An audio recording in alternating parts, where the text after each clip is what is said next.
So Nocturnal Recruitment started 2019. Through the pandemic, it was difficult to actually run a business or start anything because everything was shut down, so you couldn't even get a contract. So I did struggle for a little bit. Ended up doing a master's whilst I was waiting for things to open up. And when they did, right at the end of my dissertation, it's like everything just opened up, and then I had to be in all these places doing all this stuff by myself, and then got my business partners on board. But lucky enough, as people say, when you start a business, usually many businesses, well, 80% of businesses don't last more than the first 2 years.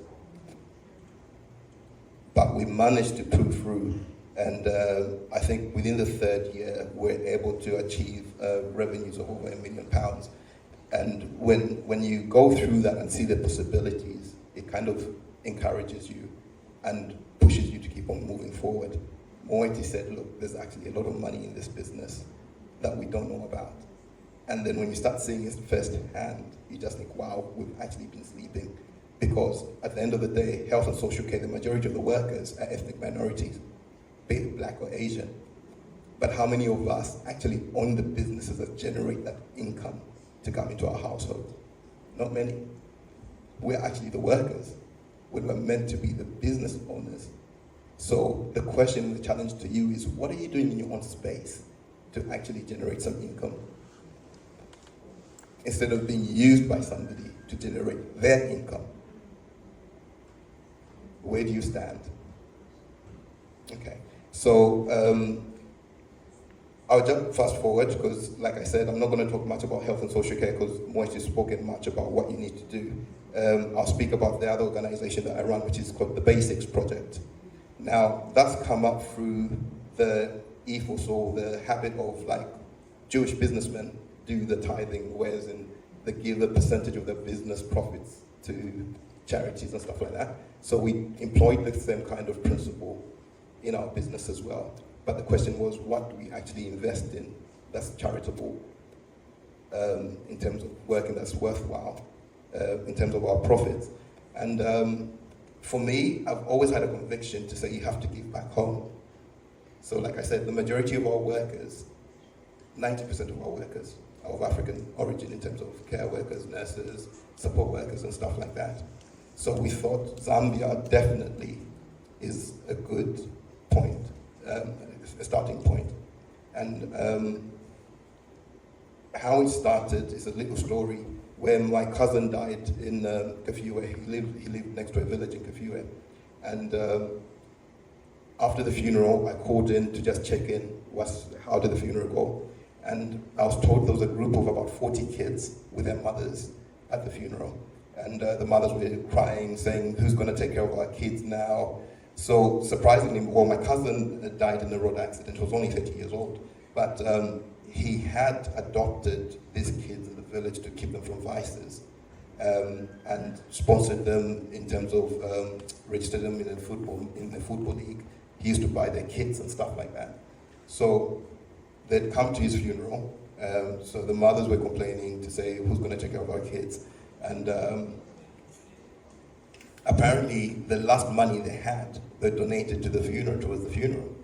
And they were like, oh, the kids are now going to be kicked out of the league, of the local village football league, because they've donated the money. I asked them, how much was this money? And they told me it was only 500 kwacha. Exactly my thoughts. So I thought, how much is 500 kwacha? And I was told it's £20. So I thought, how can these kids lose out and be kicked out of the football league because of £20? So then I said, you know what? I'll take on that responsibility. If that's what they need every month, I'll sponsor the team so that they can continue. You don't have to stop. So I then said, let me get in touch with the coaches and somebody who can help in his absence. And I said, I'll pay you to actually start taking care of these kids. And we need some form of structure to kind of see how we can actually help. Now, as you know, this is 2023. As you know, there's free education in Zambia now. Of those 40 kids, 90% of them were not going to school. And I'm thinking, why they're not going to school? And I'm being told, well, even if you go to school, it's free education. If you don't have books, uniform, and school shoes, you're kicked out. You're not allowed to attend classes. I asked, how much is a book? And I was told it's about 18 kwacha for one. And that's less than 20p, or about 20, 30p for a book. And I'm thinking, so kids are actually being given free education, but they're not going to school because they can afford what? The books. Now, understandably, the poor people in Zambia, or the underprivileged in rural areas, live on less than $1 a day. So let's just say $30 in a month. How many of those can actually afford new shoes and school bags and books for their kids? Some of them have got 5, 6 kids. It's not a priority. So then we decided what we're going to do is sponsor all the kids, pay for their books and school uniforms. And I said, look, let's structure this in a way that we can make sure that every kid that comes to play is actually in school, and we make sure that they actually do go to school. And that's how it started. But as it goes, you start discovering there's other issues with those kids in terms of their health and needs at home. We thought, let's get the girls involved as well. We started the netball team for the girls. Simple issues like sanitary pads. If we're talking about people earning less than $1 a day, do you think they can actually afford to buy always pads? They can't. So then we thought, how are we going to support them and help them? We registered them onto some workshops in Lusaka, drove them all the way to transport them to learn how to make reusable ones. But again, for it to be sustainable, we need obviously continuous support in terms of materials and stuff like that. But also, we don't want it to just be in one village. We're thinking, if this is happening in one village in Kafue, which is not even that far from Lusaka, what's happening to the ones that are deep, that nobody even cares about or knows about? There's no road access. How do we then help those ones? And that's why I then decided, you know what, let's just register an organization. It's called the Basics Project. Now, the name is self-explanatory. Like the guys that are doing the doctor stuff, it's amazing, and I don't shoot it down. I think that's great and we need it. Most times we're talking about STEM and people donating iPads and stuff like that to these schools. But do we actually realize that some of these people don't even have the schools to start with? There's issues of load shedding right now, even within Lusaka itself. So what's an iPad or a computer going to do for a kid in the village that doesn't even know what electricity is? So how's about we go back to the basics and provide those little basic needs, like providing the books and making sure that the kids can actually attend these classes that they need to go to, right? That's how the Basics Project was born. It's a platform where we do things project by project, so that when funding runs out, one project is finished, we just hand it over to the community. So for it to be more sustainable, other than like somebody mentioned, USAID stopped funding, so it means a lot of charities had to shut down because they depend on the consistent funding from other people.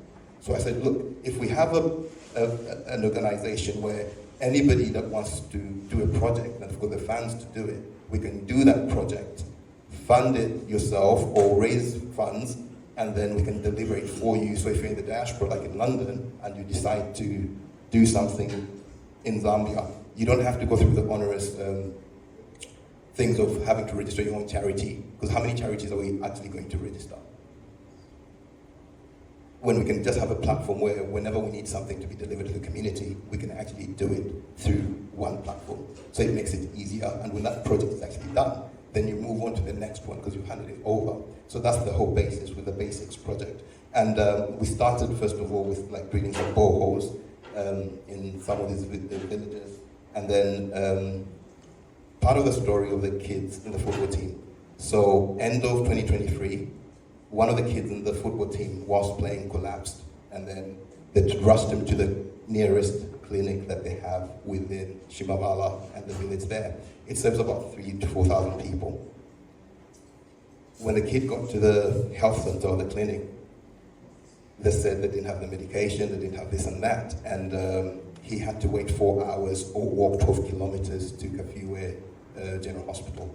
Now I'm thinking, if you've collapsed and you're ill, how quickly can you actually, how is it possible for you to actually get to the hospital if you've collapsed and you're ill? So by the time they got him 4 hours later, he was pronounced dead on arrival. So for me, it was very personal because it's a kid from my team. And then I went to investigate to see exactly what health facility they had. And this is what the biggest clinic or health facility they had in there. And to anybody that knows, that's literally in timber. And in there's BP machines and stuff like that. So we thought this is bad for the kids and for the people in the village. And that's actually on a military base, which means the military personnel at the base also use this thing as well, which is deplorable. And so my colleagues and I, our company decided to say we're going to build a clinic for the community. And if you go to the next one. This is a gentleman outside that little clinic. He's in a wheelbarrow. That's his hospital bed. And he's on a drip. So this is how bad and how terrible healthcare service is. Not more than an hour from Lusaka. Next one. And that's a baby that's actually died at that outside the little clinic as well. So there's no mortuaries, there's no nothing. Literally, women give birth outside under the tree, whilst other patients are watching them. And again, you're thinking this is 2023, 2024, and that's in front of the military base where we'd think the army or the government is actually going to do more, but they don't. If you go to the next one. So we had a vision to say we can probably sacrifice our profits and build something for them. And we started that project last year. And as of this year, May, we finished building, if you go to the next. And that's what we've produced for the community. So the funny thing is that the army told us, oh, I was looking for land because the headman has sold all the land in the area. And so we asked those guys, can we expand that little thing that you have? And they said, no, the land you see on the left side has been allocated for a clinic for the past 15 years, but nothing's happened. So you guys can go ahead and have that. So that's how we collaborated with the army to help us build with the engineers, and then provided all the funds for the materials and stuff like that. If you move on to the next one. So that's the full clinic that we have to replace what we have. The last one. And that's my team. So those are the guys that I work with, my partners and some of my workers in the London office that actually flew into Zambia to kind of show them the kind of work that they're doing to help out. And obviously they're sacrificing their part. It was only right that we get them in. The other guys on the other side are actually work in a different company that donated the septic tanks and the boreholes as well.